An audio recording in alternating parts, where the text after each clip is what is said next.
Wizards of the Coast can't stop ruining everything. They took orcs from D&D and made them into a not-so-subtle Mexican allegory.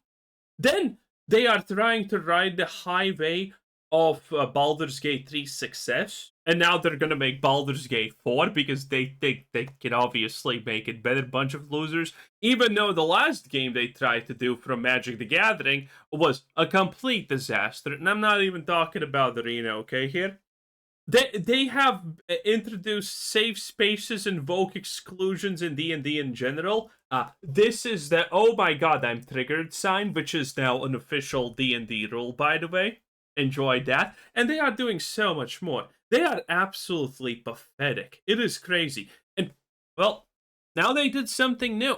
Well, dang, this was not on my bingo card for 2025. Chris Perkins, creative director of D&D and the writer of Curse of Strahd, probably the most famous D&D adventure, left the company a few days ago. That's kind of big news, but then Jeremy Crawford, the current lead game designer for Dungeons & Dragons, also announced that he was leaving Wizards of the Coast. Yes. Wait, isn't this technically a good thing? Because this guy sounds like someone who very much would kind of lead the company in the bad direction, in a potentially extremely woke direction. The other guy sounds like someone who just got pissed that everything he likes gets ruined. But then again, you never know with these people. Maybe this is actually a double win for us normal people. Yesterday, and suddenly this is a seismic shift in how pretty much everything is run, not only in terms of image, but in terms of creative direction. These were the two most powerful voices in game design at WotC. There's actually kind of a lot to talk about. Before we jump into the big picture stuff though, I want to share a small picture story with you. About 2 years ago, Wizards of the Coast were being slated in the mainstream news and across the community because they were attempting to revoke the open gaming license. During that time, WotC did a lot of— Oh yeah, I completely forgot about that. Motivated by nothing but absolute greed, by the way. Of nasty stuff, and lots of people, both within the company and without, were really angry. I remember talking about this, and my end take was the community has won for now, but I mean, they're gonna be back in a month, in 6 months, in a year, or maybe 2 or 3 years. But they're gonna be back and try to pull this again. Because this is, as far as I understand, the quick summary is just money on the table waiting for them to get. And a lot of those people who worked at Wizards of the Coast were, rightly, in my opinion, very critical of their bosses. And over that time of fire and fury, not one person who I ever spoke to said anything negative about Jeremy and Chris. And this is the time where every bean was spilled. Well, it kind of depends, though. Every grievance was meticulously articulated. But over the years, at least as far as I have heard, and I've heard kind of a lot now, these are two people who are genuinely just trying their best at an increasingly difficult company. You might not agree with every creative decision they've made, and it's fun to criticize weird creative choices, but that's all it is. It's just fun criticism. What really matters is that people are a positive influence in their community and to the people around them and the people who rely on them. And I think these guys really were that. Okay, now let's talk about what we know for certain went down here. It's the summer of 2024. The new PHB has just dropped, and Chris Perkins is promoted to creative director, and Jeremy Didn't everyone hate this? Crawford is promoted. Or what was this different? I mean, you just look at this and you're like already, ah yes, my favorite, oh black elves.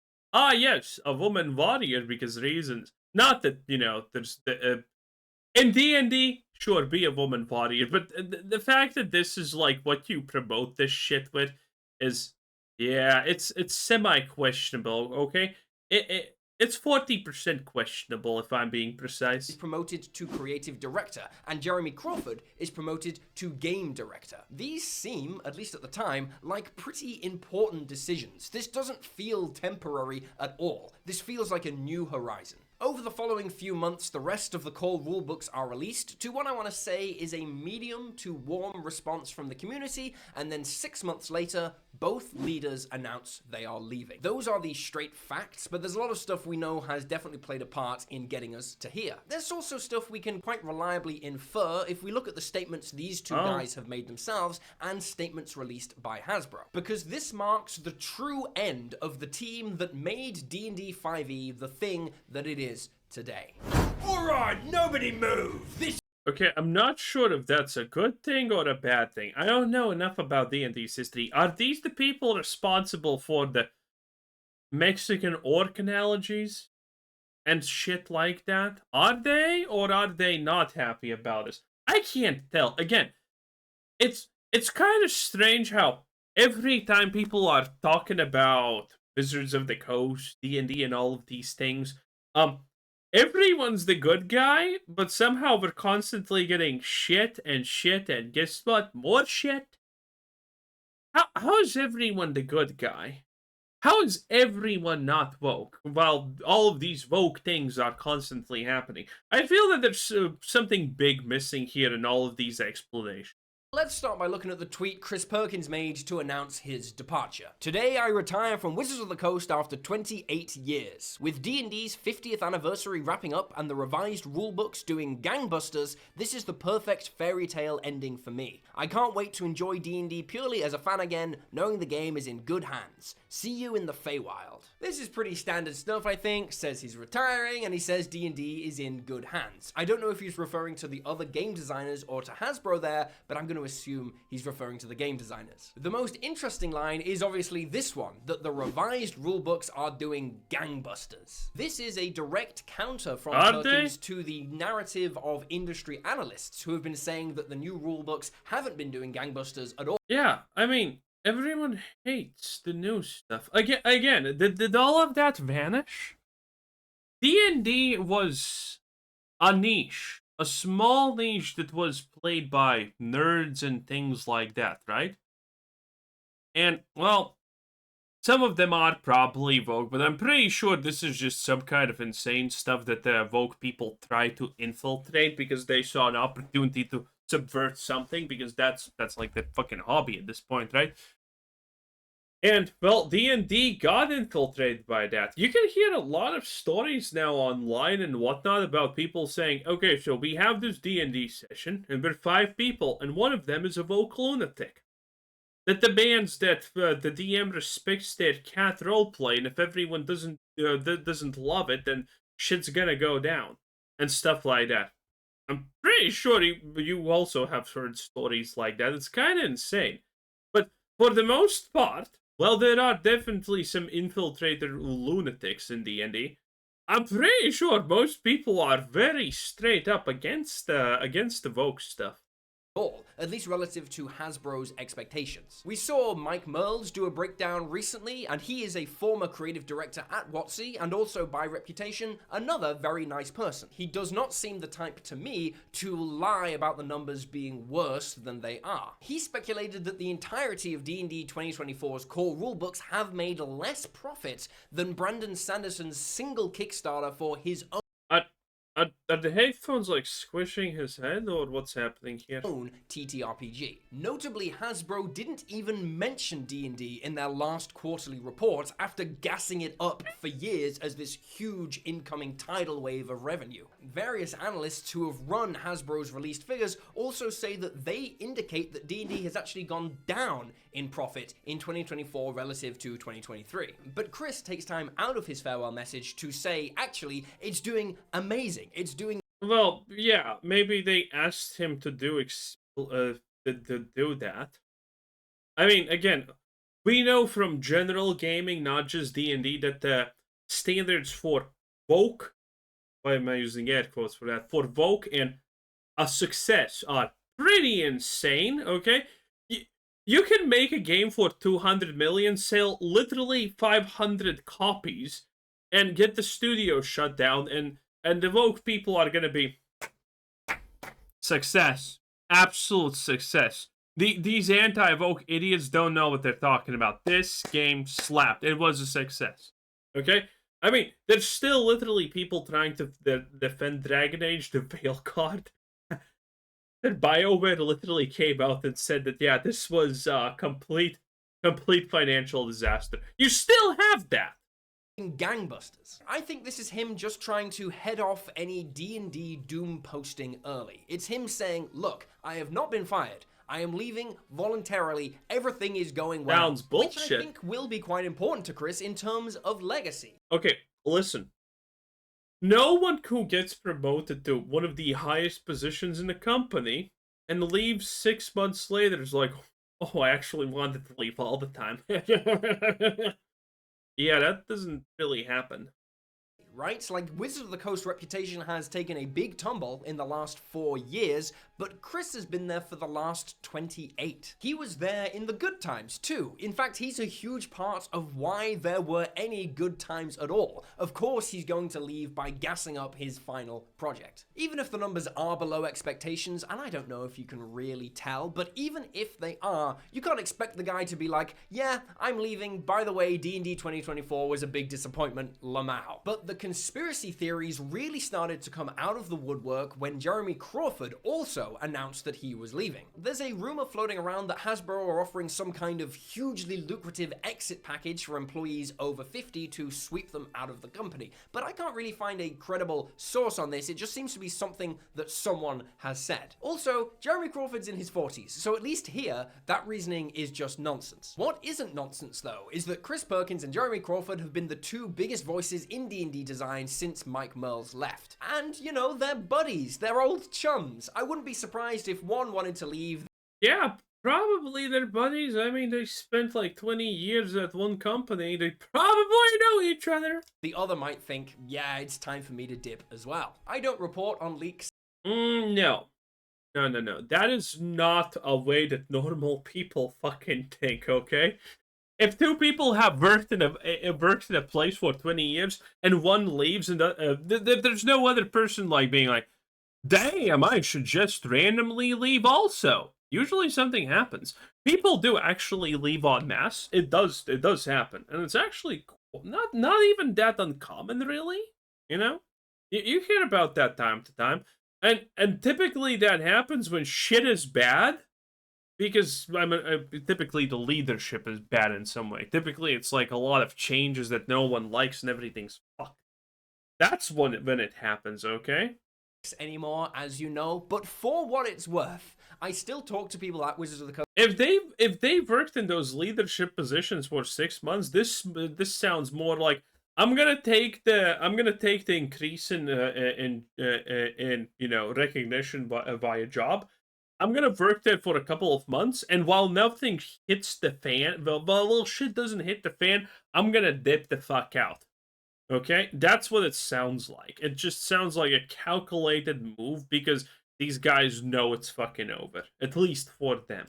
Coast sometimes, and people who formerly worked at Wizards of the Coast, and the consensus is that these guys have wanted to leave for a while. They were persuaded to stick around to see through the 50th anniversary, and now that it's done, they're moving on. I know it's not as juicy as, oh my god, the books failed and now everyone's fired, but it's the truth, or at least it's what I believe to be the truth. However, I do understand the suspicion if you look at it all just on paper. The VTT fails, 90% of the VT team are fired, the VP of Digital voluntarily leaves in a very suspicious way after blowing $30 million of company money, and then the two biggest designers leave all in the span of a single month. Yeah, the timeline is a bit sketchy, but sometimes life just... I mean, yeah, I get this guy's point. Sometimes that just could maybe happen naturally. But, you know, 99 times out of 100, it doesn't. 99 times out of 100, it's exactly what you think. Occam's razor at its finest, in fact. Just shakes out. Like, everyone knows that shit is going down with Wizards of the Coast poorly. I don't know what actually happened with the... What's the trans whatever that made Dragon Age the Veil Guard? And are they, at the end of the day, gonna be the ones responsible for Baldur's Gate 4 or some other for some other WotC Wizards IP or something like that? I don't know what ended up happening with that. Last time I heard it was happening, but again, it's been a while and I have not heard anything else. Maybe something has changed. Everything looks extremely fucking downhill at this point, okay? One thing, these things happening in sequence when everything is going fine, that would be a little bit strange, though, because, then you would at least work, like, for a year in your advanced position of recognition and whatnot to cement that, like, in your resume and shit. But, I mean, they didn't even work a year there. Everything's going bad. It's really hard to imagine that everything's going bad. Everything looks bad. Everyone's making fun of you. And all of these things are just happening at random. Not happening.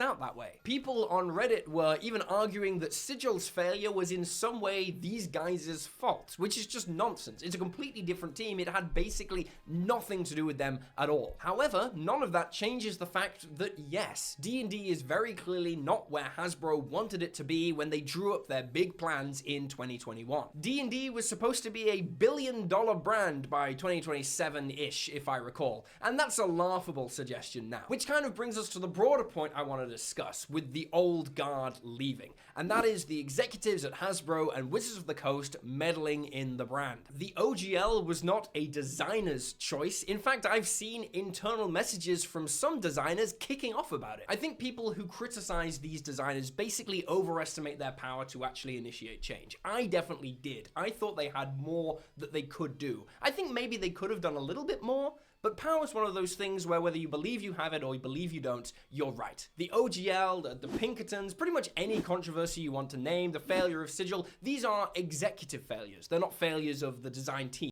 Wait, when he's saying the Pinkertons, does he mean the mercenary company?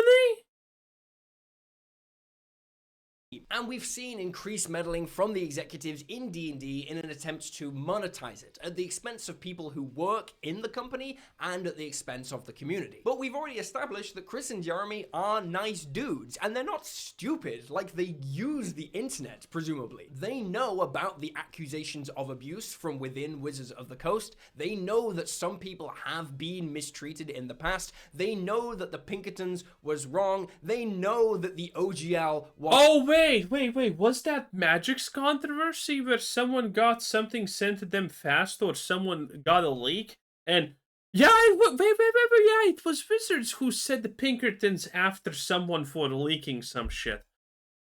Yeah, I think it was. Oh my god. Was wrong. They've watched members of their own team be thrown away. And I just bet it's a freaking drain on you, dude, to work in those conditions. Dude, how wild does it need to be that something gets leaked or something like that, and you're like, okay, that's it. Get the mercenary killers for hire to deal with this person. And you're a gaming company. That is insane.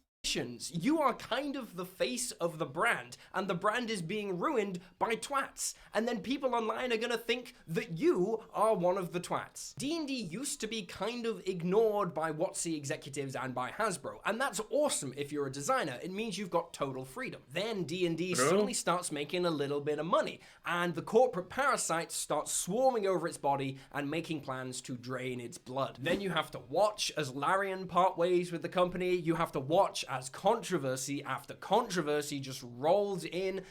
I'm just not surprised that they wanted to go. These guys built a really awesome house before their bosses burst through the door and started a bunch of fires. So I really get the sense from former and current employees that work. So the Baldur's Gate story, if you're not aware, is that Baldur's Gate 3 and Arrowhead, not Arrowhead, whatever, Sven Winkle's studio, Larian. There you go. Arrowhead is Helldivers 2.